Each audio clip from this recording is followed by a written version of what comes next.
is Heaven Allen with doublyblessedmom.com, and this is my very first Skype interview, and I am so excited to welcome my very special guest, my high school best friend, matron of honor in my wedding, Miss Julie Valentine McBride. Hi, Julie. Hi. Julie is coming from Scott Airforce Base in Illinois, and that's about 20 miles from the St. Louis Arch, if I understand that correctly. Yes. And so you're miles and miles away, but I'm so excited to get to see your face. I know. I've invited Julie to be on this interview with me because I can think of no better person to talk about what it's like to be a military wife and a mom to military brats. Although her children are so sweet and just huggable and scrumptious and very well-mannered. So tell me a little bit about your family, Julie.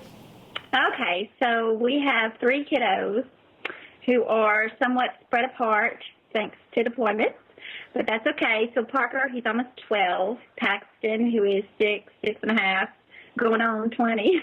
He's an old soul. And Adeline, who is almost 3.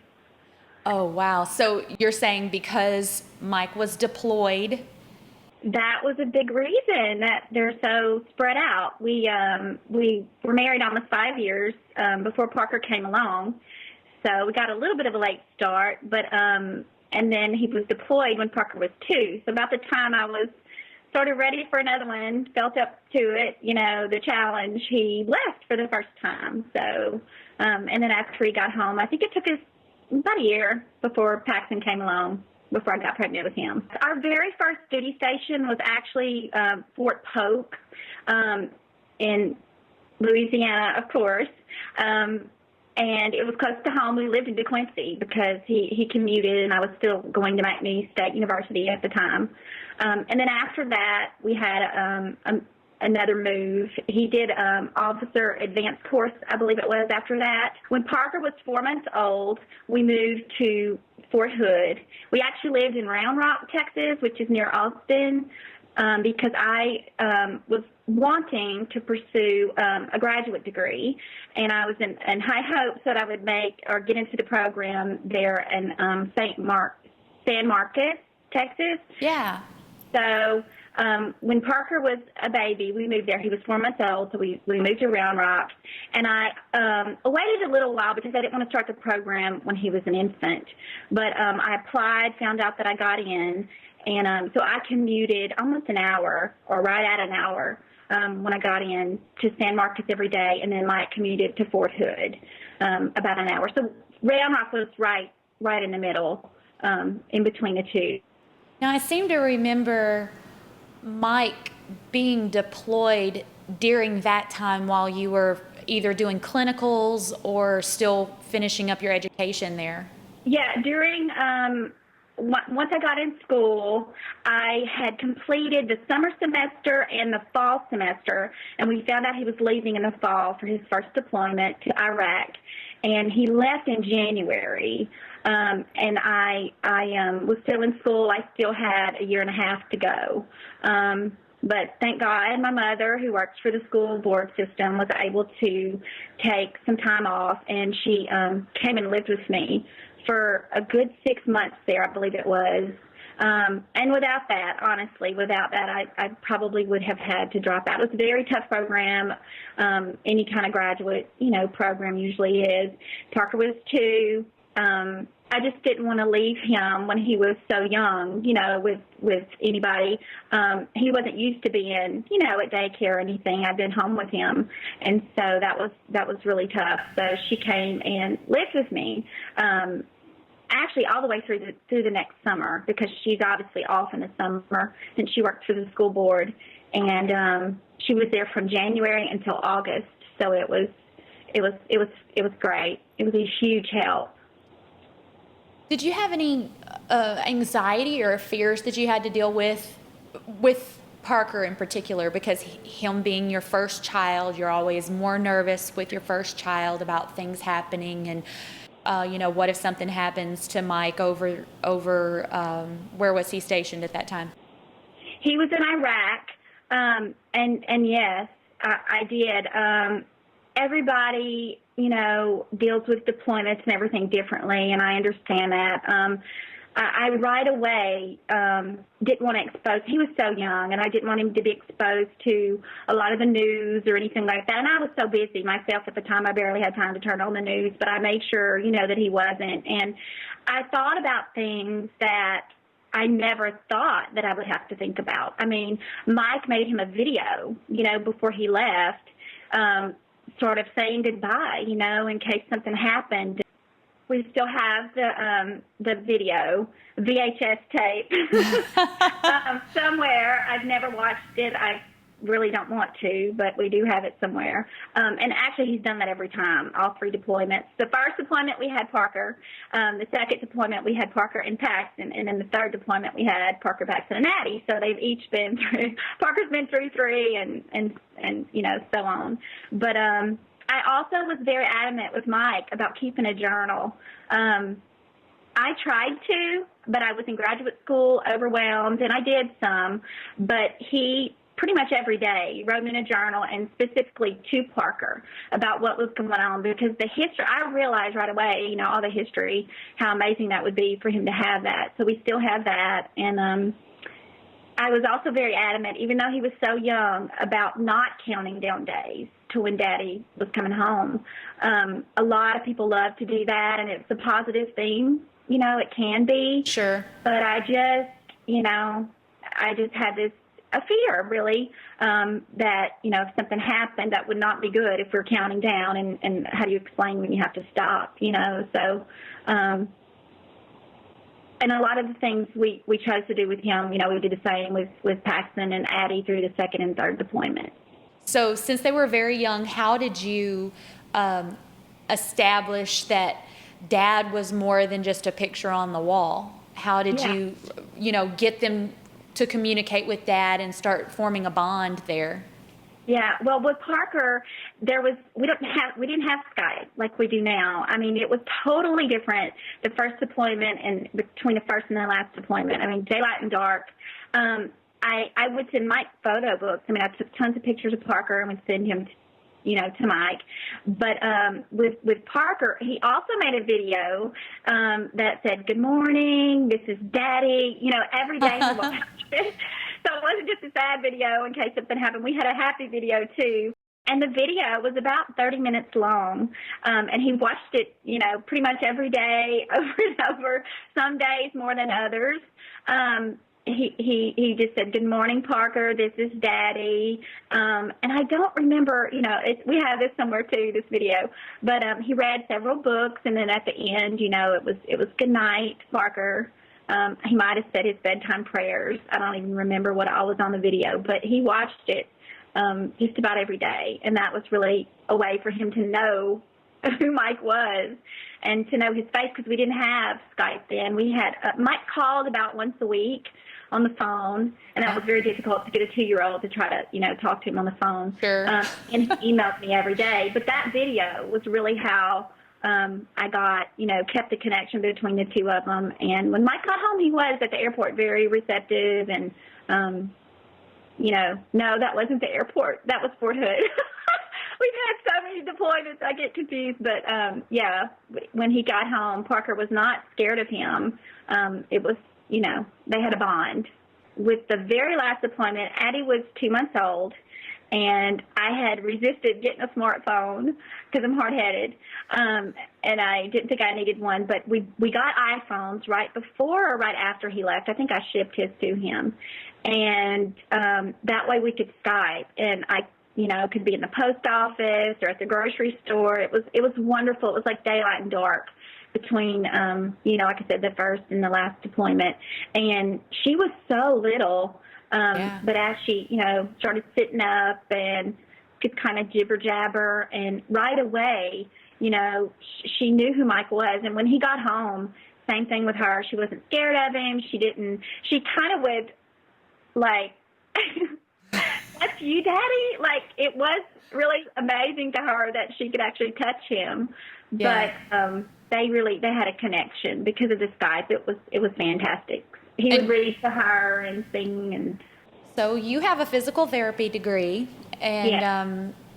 Have you chosen to work outside of the home? No, I did. I knew right away, really, as soon as, really, well, at the end of school, right before I graduated, about 4 months before, I think it was, Mike got home, and it was just, he had been gone for 13 months, and it was time to move, and I was wanting another baby. I knew I wanted a bigger family. And I think I made my decision then, or maybe even before then, that I wanted to be home. I knew that it probably wasn't his last deployment. He would be leaving, at some point again. And for me, I just chose, that would be the best thing, that if God would allow and provide that, that's what we wanted to do. I just wanted to be home. I've always just admired your strength. You're like a single mom. You don't have to work for your food and your roof over your head, but you're having to keep it together emotionally while Mike was away. And, you don't live, except for those 6 months where your mom came and stayed with you to help you while you went to school, you don't live next to your immediate family and Mike's immediate family because you are stationed here and there throughout the country. So you don't have much of a support network unless you find one with the other moms on base. How does the networking come about? Is it easy when you first arrive at a base to make friends? I will say, for me, we have lived off post for the most part, and we've done both. Living on base, it is for me quite a bit easier. It's just hard to explain to anyone else, a civilian, what it's like to be a military spouse. It is so much easier when you're on base, I think, to form those bonds more quickly. Right away. I mean, we all understand what it's like, so you already share, you already have so much in common, right. And you know that they get it. They really get it, I have some really, really good civilian friends that I've made over the years, some that I've had friendships with now for over 10 years. I was thinking about it today because we were at Fort Hood, stationed there twice, lived in Round Rock both times. So we have a total of probably almost 8 years, 7 or 8 of our career there. And we've been married 16 years. He was commissioned a week to the day before we married. So almost half of our career was there in the civilian community, and it was wonderful. We love it there. Like I said, have some really good friendships there. But moving to Scott and moving on base, it had been a really long time since we lived on base. I have to say, just right away, the day we got here, there was a group of mothers standing outside, and I ran right up to them and was like, "What are y'all doing tonight?" Hey, girls! It feels natural, they get it. And a lot of them are Air Force ladies, because this is an Air Force base. It does seem to be a quicker connection when you're on base. Now, you have been married to Mike for how long now? 16 and a half years. He was also stationed at Fort Hood when the shootings occurred just a couple of years ago. He was, and he was actually in Kuwait then. Okay. And I was very grateful. Yeah. There have been so many times people have said to me, well, we're going to pray for you guys and pray that maybe Mike won't have to deploy. And I've always said, I made this commitment when we married, that I wouldn't pray for that because that's his job, and he loves it. He just has a passion for it, and it's really a calling. It's something that I wouldn't want to do. I don't want to be away from my kids for a given time if I don't have to be 6 months. And I just admire, I have this admiration for all the men and women that serve and that do it. It really is, it amazes me. Even though I've been married to him for 16 and a half years, it's still hard for me to grasp how someone could sacrifice themselves for other people. Yeah. Sometimes it seems like, all of us, a lot of people are patriotic, I could do that. But until you see what they actually do and what they go through, I don't think that I could. It's not something that I want to do. I will say when he's home, I really don't know how he does this. He can turn off the switch and the soldier switch, and he's daddy, and he's amazing. I know it's got to be hard because you're in one mind frame, especially when you're deployed, and you come home and it's a whole nother world and you're readjusting, and he's fabulous with them. He never complains when I want to do something or, can you take the kiddos? And it's just easy for him. When he's gone, and there's nothing he can do about that. But when he's home, he is home, and he's an active parent. And I think that's why when he's gone, it's so easy, because I know I don't resent him, because when he's home, he's there and he's present, and in such a great way. For me, it's just a demonstration of faith. Sure.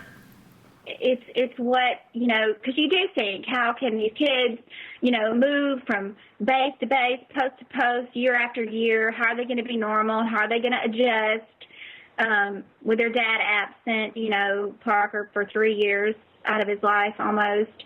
But that's just something I've depended on my faith for. I draw so much from that. And I will say, when Mike's been deployed, I do look back, especially when I was in graduate school, and it was his first deployment. He was gone over a year. And I'm like, I don't know how I did that. There's no way without God, for me, my faith, that I could have. Right. It's almost like women, we have so much strength, inner strength. We don't know it until we have to do it.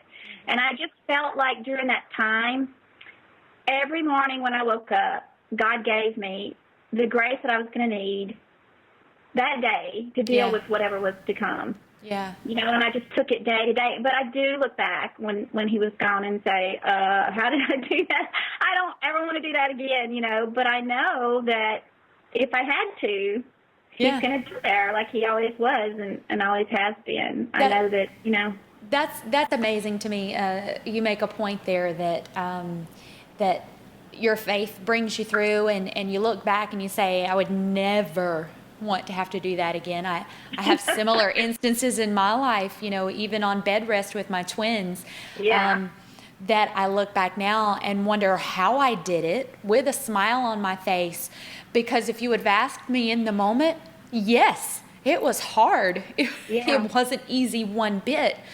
But I think retrospect really proves how hard it was. It's just God's grace and the Spirit just carries you through.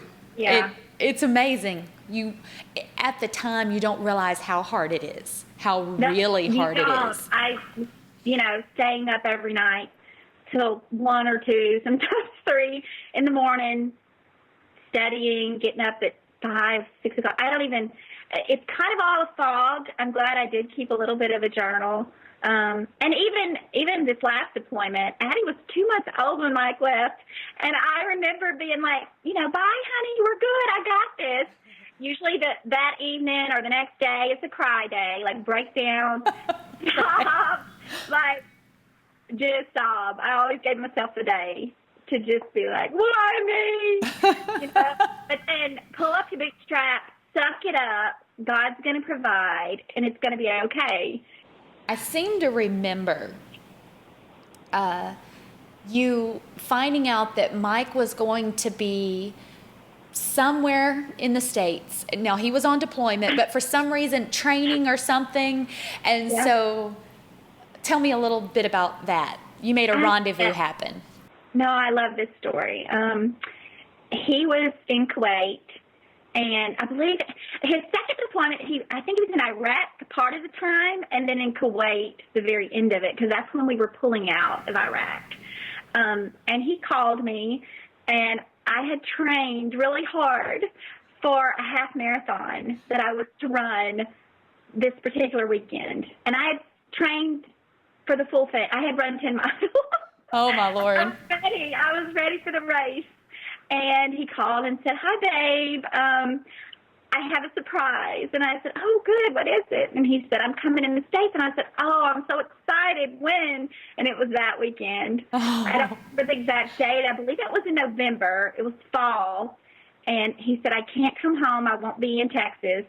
But I'm going to," I believe it was, where's Plymouth Rock at? I remember going to see Plymouth Rock. That's one of the things we did. Rhode Island. Yeah, somewhere up there. I flew up there to meet him, and it was just for like 4 days, but it was so much fun. And those are the things that I cherish because, yes, we have to give up a lot of family time and being together when he's deployed, but not too many people can say, it's like a honeymoon all over again. That's every true. time they come home, so it's exciting. And I didn't tell the kids. I didn't want to hurt the boys' feelings. Addie was not born yet. So I had this big scheme. My mom stayed with the kids, and Mike would Skype them at night. But so maybe we did have Skype before Addie, because I think that was before she was born. So yeah, maybe we did. I said earlier we didn't have Skype, but I think we did, or at least something. And he called them, and I hid so they couldn't see me because they didn't know I was with Daddy, because I didn't want them to go. It was, the plane tickets. I would have had to buy a couple extra, and we were staying on a base somewhere there. So anyway, but that was really a lot of fun. I didn't get to run my half marathon, but I got to be with him for just a couple of days. So it was awesome. Being employed by the government, especially a part of the military, your family is subject to wherever they decide that they want Mike to be. And I don't know if I had asked this before, or if you had said it before, but he's in the Army, and what is his rank? Well, technically right now he's a major, but he is, I hope I say this right because he's going to be so mad at me. Not really. He's promotable. So he got a sequence number this summer, and he will soon be promoted to lieutenant colonel. Oh, wow. Wow. Yeah, so well, congratulations. Major promotable or lieutenant colonel promotable. I don't know how to say it, but either way, he will be promoted soon. So being an officer, he has to go where he's needed, and oftentimes that can change at a moment's notice, I'm sure. So during those times where you have to pick up and move, I always thought it was so cool that the Army moved you, like they came in and wrapped all of your cups and your, and I've moved quite a few times. So I'd have to say I would love for the Army to help move me, but I also realize that there are things that are, I get to choose where I live and you don't. So, there's a give and take there, I think. But I remembered that I remember asking you, so they pack up your entire kitchen. Yes. And you just have to get there, by whatever means necessary. Yeah. So what is that like? I mean, have you ever had anything broken that was important to you? You know what? We really haven't. We've been pretty lucky. We've had a few things here and there, but I think it's just in my personality. I've just always been like, oh, well, the kids are still intact. It's okay. They're not torn. I've also not invested a whole lot of money, honestly, in furniture and things because of that. Before this move, I did. I broke down and bought a new bed for the first time, a king-size bed. After 3 kids and, a couple of them seemed like coming in every night, in the middle of the night. I was like, okay, we need a bigger bed. Bought a couch, actually this couch that I'm sitting on. And the lining of the couch was tore. Oh, no. And my bed was cracked. So see, I don't know that I should have even purchased either thing, but no, not too bad. And that part is really nice, because it's a lot of expense, and it saves us a lot of work. Now, when we have to unpack, I always break down at some point, usually in the kitchen, with all the paper. I always have a meltdown, and Mike has to take over and organize the kitchen because after this last move, I even looked at him and I said, I'm going to start crying at some point. I know it's coming. I'm just like, I'm warning you. You know, I always break down in the kitchen. It's your turn. You got to take over. Because you pull out all these cups and china and stuff you haven't seen in years, and you're like, oh, I'm so tired of doing this. We've moved 10 times. I believe it's 10. A couple of them were by choice because we needed a bigger space because we had another baby. Right. But we PCS, which means like, you know, actually moved. The Army moved us. We had a new duty station. I believe 6 times, maybe 7, something like that. Oh my gosh. And so the kitchen is what does it to you then, apparently. Yeah, yeah. Well, call me up when you're having to unpack your kitchen next time. I will gladly take a vacation from my lovely family to come help you organize your kitchen. I would love that. We'll be moving probably in the summer of 2015. Oh my gosh. Well, I'm ready. Just put me down on the books right now. I will come help you unpack your kitchen so you don't have a meltdown. Okay. So one more thing I wanted to talk to you about, and mostly because today seems like the most amazing day to be having this conversation with you. And we had scheduled this several weeks in advance.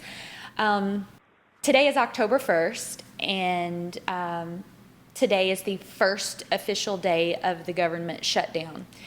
And since your husband is employed by the government, from what I understand of the shutdown, that essential personnel are not going to be affected, but non-essential things are.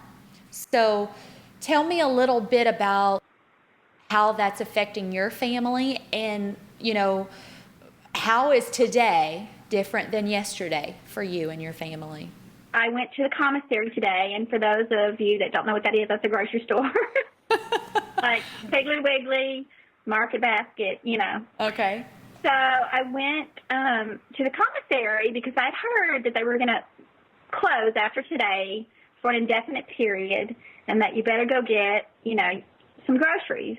One of the benefits of being in the military is that it's very economical to shop there, and very convenient because it's here on base. So I went today, and specifically I thought, well, I better stock up on meat, and I could freeze it, you know, we'll be good. And I get to that section, and it's like bumper cars in the commissary. Literally, I'm not kidding, and there was no meat. There was like some ribs and a pork chop.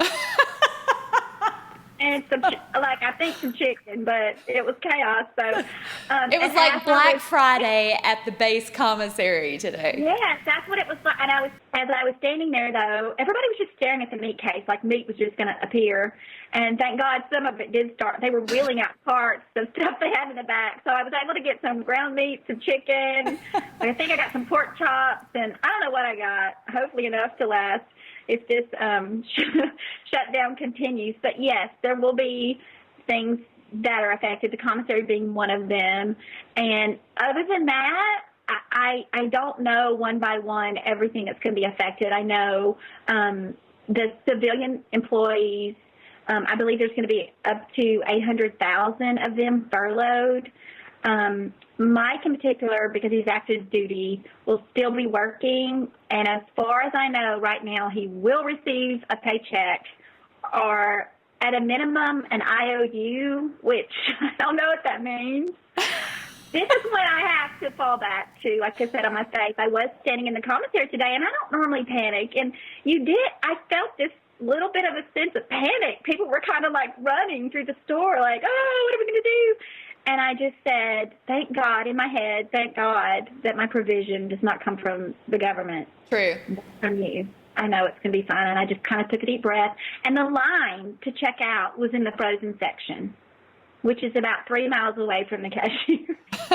Not really, but it felt like it. I was like, seriously? So that's one small example of, you know, one way that we're affected. But I'm making light of this a little bit, I feel like, because there are going to be so many people potentially affected, single moms, Sure. single dads. The last thing that I would like for you to do is I'm sure there might even be military wives watching this right now that maybe are expecting or have very, very young children, or maybe have a troublesome child because of the absence of a parent who is on deployment. What is your advice? You've had 3 children, spread out. Sometimes I'm sure problems have arisen just from moving from one state to another, and them having to get used to that whole new environment and new friends and a new home, but also sometimes without dad being present. So what is your advice for a mom who is a military wife? What is your advice for them to be able to make things a little bit easier on their children, on themselves? Right. Well, with Parker, I keep using him as a reference because he's been through 3 deployments. Right away, I knew that I did not want him to feel like a parent or feel forced to take on any extra responsibility. He is a natural helper anyway. Right. And so every child's different. Every parent's going to know, really just follow your instincts. They'll tell you a lot. But with him in particular, Paxton came along, for the 2nd deployment and then adding for the 3rd. And I just did not want him to feel like it's my job now to be the man of the house. I did not want him to have to do that. I wanted him to feel like you're still a kid and you don't have to, it's okay to cry. It's okay to break down, and you don't have to always be strong.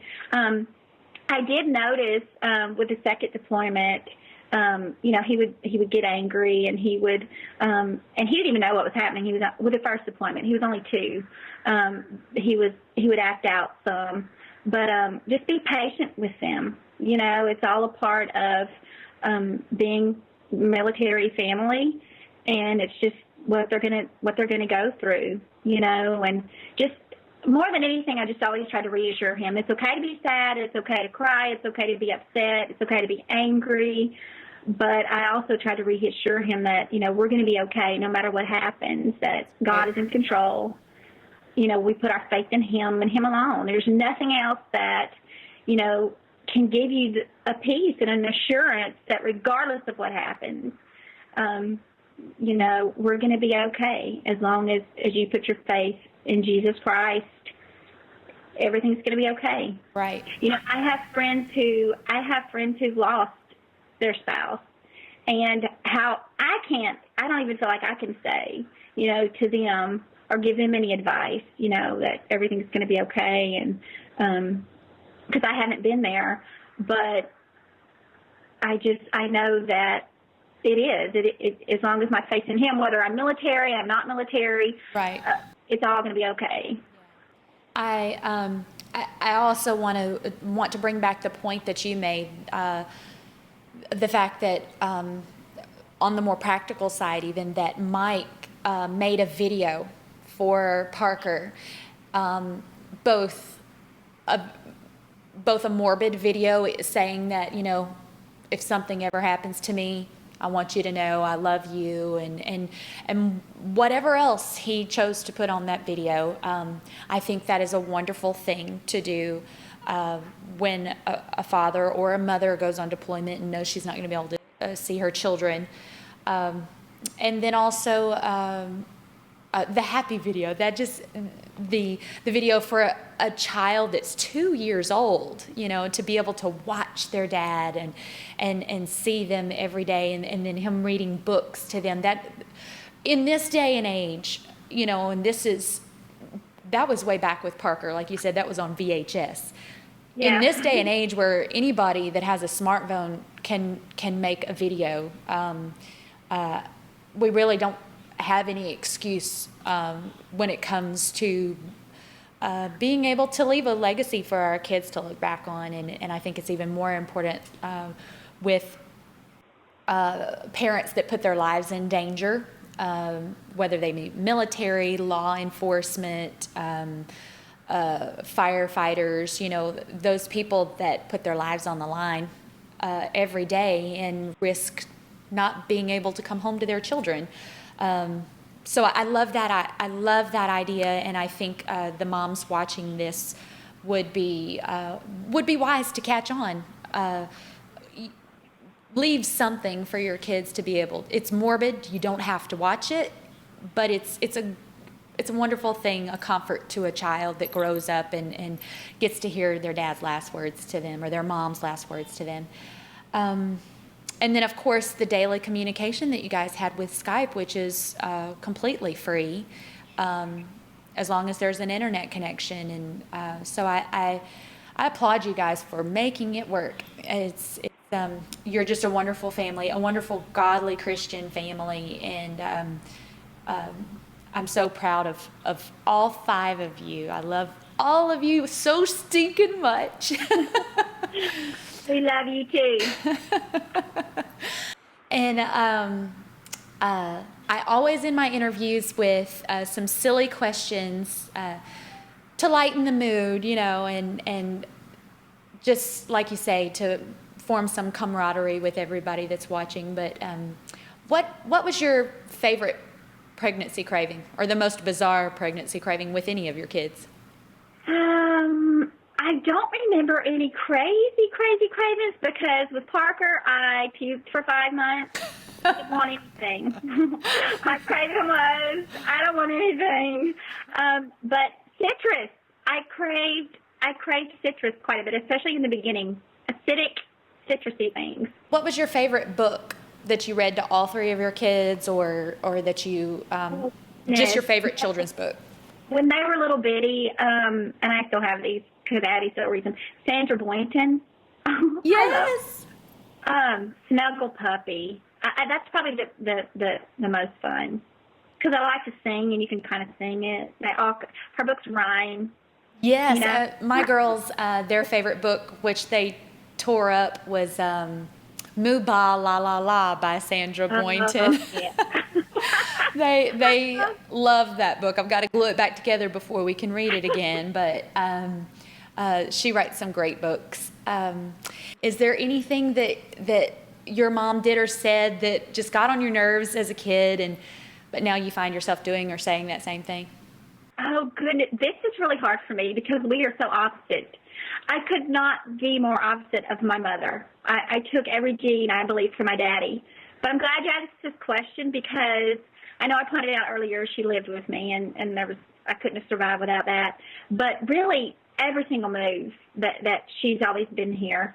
And I just want to thank you, Pamela Louise, for that because how do you repay that? My mother is an awesome person. Cool. I do remember her being especially clean and nobody could come over unless she had cleaned the baseboards with Q-tips, especially when I was younger. But I try not to be quite as strict with my kids when they want their friends over. If there's toys everywhere and dirty laundry, it's okay. It's going to be all right. Nobody's going to die. Nobody's going to take pictures of my house and publish them in the newspaper and say how dirty it was. So we're not very much alike, but my mom is a mom's mom. That she was born to be a mom. She's amazing. Yes, she is. Love you, Mama. Do you like to cook or eat out? What's your choice? When we were in Texas, right near Chewy's and Rudy's and Payway, and I like to eat out. My cook deployed, we like to eat out. Now that we're here, we are very close to St. Louis, which I think is sort of a foodie town, but we're not that close. So I cook a lot. I enjoy cooking. I love it. We were raised in the South. That's what you do. What about dogs or cats? Do you prefer one over the other, or none of each? Yes, dogs. Cats creep me out. Really, they do. I'm so sorry if you're a cat lover. You see it. I'm just have to be honest. But right now we don't have a dog. Paxton is highly allergic to dogs. Thank you so much for taking out time out of your busy schedule. Thank Mike for all of us for taking care of the kiddos. And you and I will talk again, but I'm glad we got to Skype and talk a little bit about this crazy shutdown that's happening. Yeah. And your experience at the commissary today. Yes. But it's a great day to be a child of God, and that's kind of the take home message here.